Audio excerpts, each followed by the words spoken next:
Eto mga sangkay, alamin nga po natin ito kasi nga po mayroon na daw pong nagsalita laban kay Senator Bong Revilla. Isa daw po itong nakakaalam ng mga matitinding sekreto.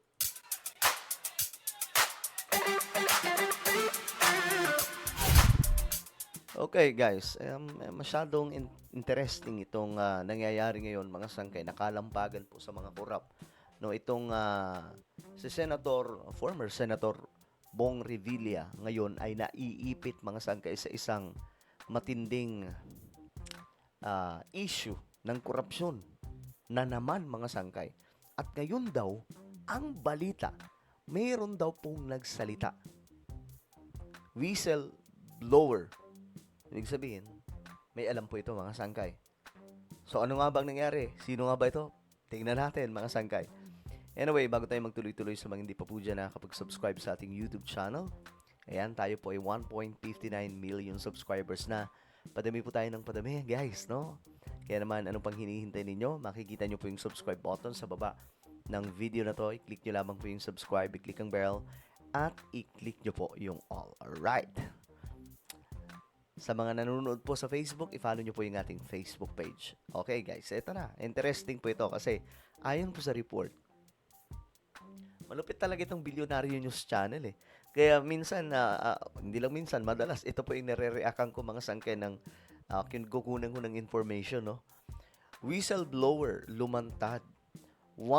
Sabi dito, 1.5 billion na proyekto at umano'y katiwalian ni former Senator Bong Revilla ibinunyag. Aba, kaano kaya ito katotoo mga sangkay? Tingnan natin. Bagong whistleblower, isang dating tauhan daw ni former Senator Bong Revilla ang lumapit sa Bilyonaryo News Channel para idiin ang pagkakasangkot ng kanyang dating boss sa flood control corruption scandal. Grabe.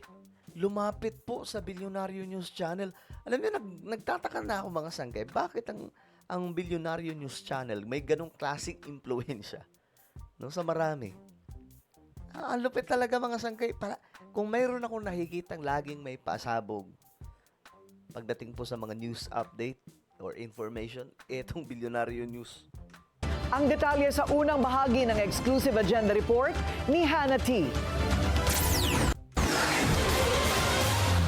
Kinakarga lang sa VIP car Ito yan. Ito siya. Kinakarga lang sa VIP car namin pero alam namin pera yon. namin, pero alam namin pera yun. Hindi kami pwedeng magbukas noon. Pag dinadalan siya ng kontraktor, pag dinadalan siya ng pera ni Yusek Bernardo, Oh my goodness. Matindi to. Hindi ko alam paano lulusot dito si Senator Bong Revilla kung ganito pala katindi mga sangkay ang mga kumakanta. Pinatotohanan ng dating tauhan ni former Senator Bong Revilla ang kaugnayan nito kay dating DPWH Undersecretary Roberto Bernardo. Itong si dating DPWH official Bernardo, marami kasi talagang alam. At sa totoo lang mga sangkay, siya po yung nakikita kong legit talaga na nagsasabi dito ng totoo eh. Lumapit si alias J sa Bilyonaryo News Channel para isiwalat ang mga kaalaman niya tungkol sa dating senador. Sino kaya to mga sangkay, no? Alam niyo, para hindi siya mahalata, tingnan niyo po yung hindi po siya nakaharap. Nakatalikod po. Kahit po anino, kasi kapag nakaharap ka, kahit naka-anino ka lang, anino lang yung makikita mo, yung shadow. Ano ko pa rin eh, makikilala ka pa rin eh. Pero ito, nakatalikod. Mahirap po makilala to.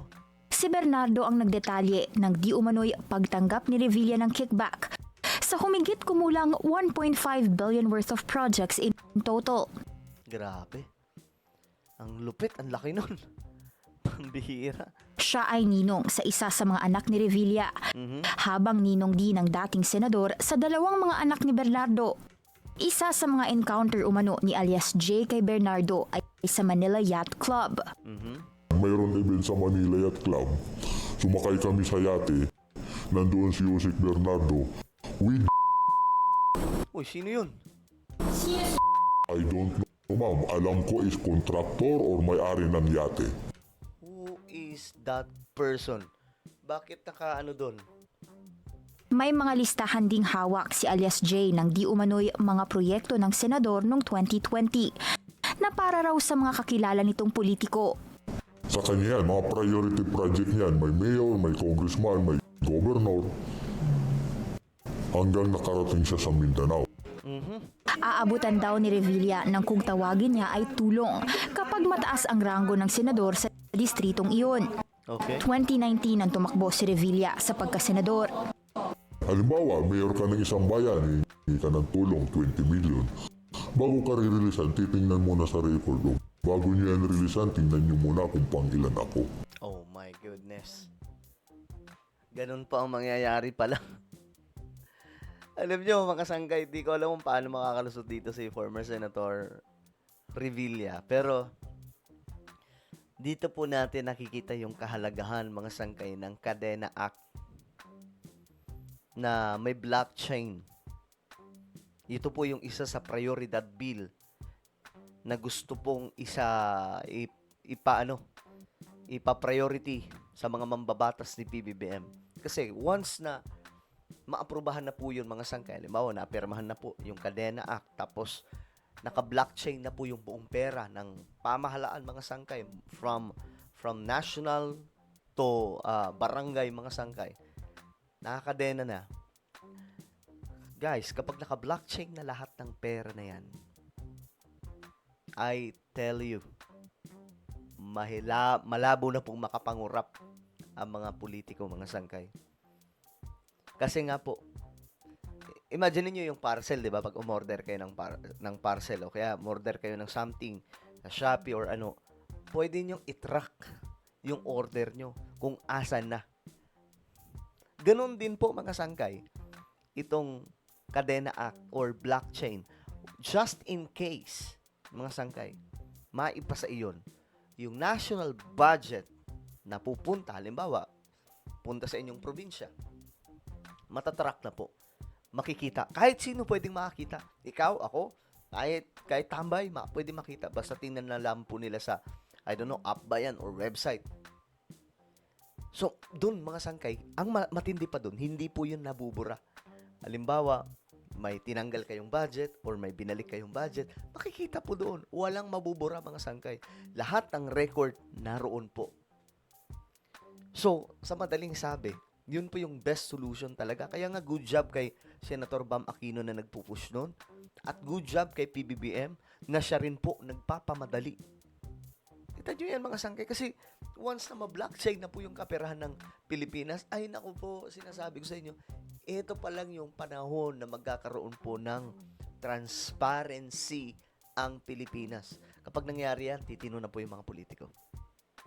Wala na kasi makukurap eh.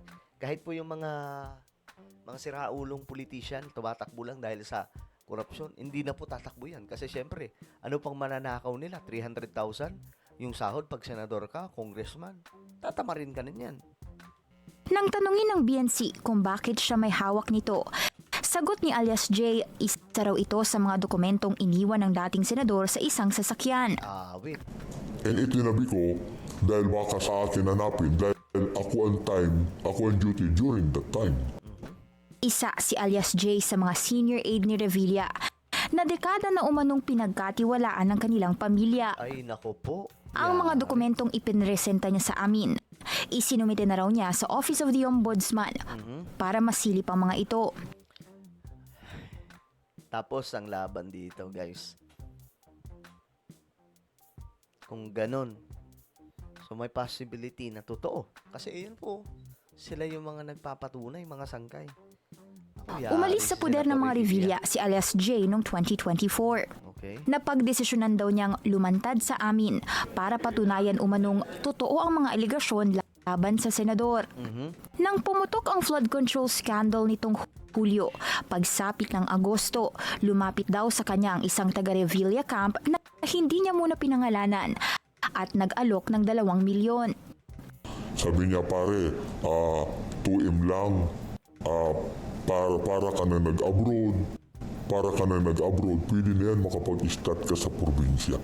May conversation ako nung tao, may screenshot ako nasa cellphone ko. Sinusubukan naming kumuha ng komento mula sa mga Revilla, Pero sa huling monitoring, wala pa silang sagot sa amin. Si Revilla ang isa sa mga pangalang inirekomenda sa ombudsman na pakasuhan ng plunder. Dati na rin siyang nakulong dahil sa pork barrel scam noong 2013. Nananatiling bukas ang BNC sa panig ng Revilla family. Para sa Wait. Yari dito. Well, kayo, mga sangkay, kung kayong tatanungin ko, ano sa tingin nyo? Pambihira. O comment down below. Mayroon po tayong YouTube channel. Ito po ay Sangkay Revelation. Hanapin nyo po ito ngayon sa YouTube. Kapag nakita nyo na, i-click nyo po yung subscribe, i-click ang bell, at i-click nyo po yung all. Ako na po ay magpapaalam. Mag-iingat pong lahat. God bless everyone.